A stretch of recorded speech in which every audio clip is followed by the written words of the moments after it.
Mag-steam carrot cake po tayo. Ayan, meron tayong 2 cups ng harina. Tapos lagyan po natin ng 2 teaspoon ng baking powder at saka half teaspoon ng salt, iodized salt. Tapos i-mix-mix lang natin yan. Ayan, mix-mix natin, mekos-mekos. Tapos sa isang bowl, mag-prepare tayo ng 4 pong itlog. Lagyan natin ng 1 1/2 cup ng oil. Ayan, 1 1/2 cup ng oil. Tapos, lagyan natin ng 1 cup ng white sugar.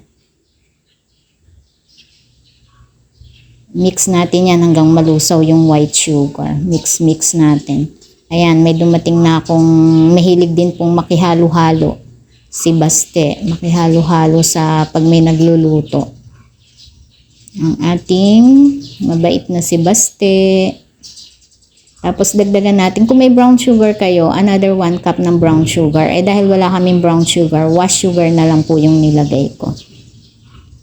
Tapos mix lang yan mabuti.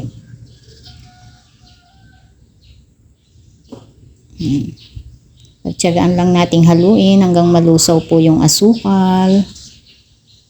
Habang meron po tayong kasamang batang makulit. Gustong-gusto niya pong nakikihalo pag may nagluluto. Mukhang magmamana po sa tatay niya na chef din. Pagkatapos natin yung haluin, i-mix na natin yung ating dry ingredients. Yung harina, baking powder, yung minix natin kanina na harina, baking powder at saka salt. Medyo mag-exert ka pala ng effort sa paghahalo nito. Tapos maliit pa yung pinaglagyan kong bowl. Pero tiyaga lang. Halo-haluin lang yan. Ayan, hindi na ako nakatiis.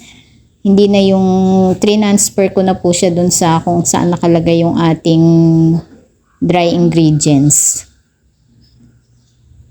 Ayan, hinalo. Ang ginalong-halo ko lang po yan mabuti. Tapos ganyan ang kinalabasan niya. Tapos hinalo ko na po yung 2 cups ng carrots.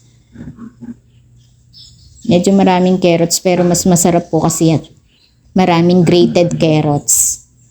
O, tapos meron kaming, mas masarap pa yan kung meron kayong raisins or cashew nuts. Eh, meron kaming, ayan, yung chocolate tidbits. Yan ang nilagay namin dyan. Pagkatapos kung mahalong mabuti, nag-butter ako ng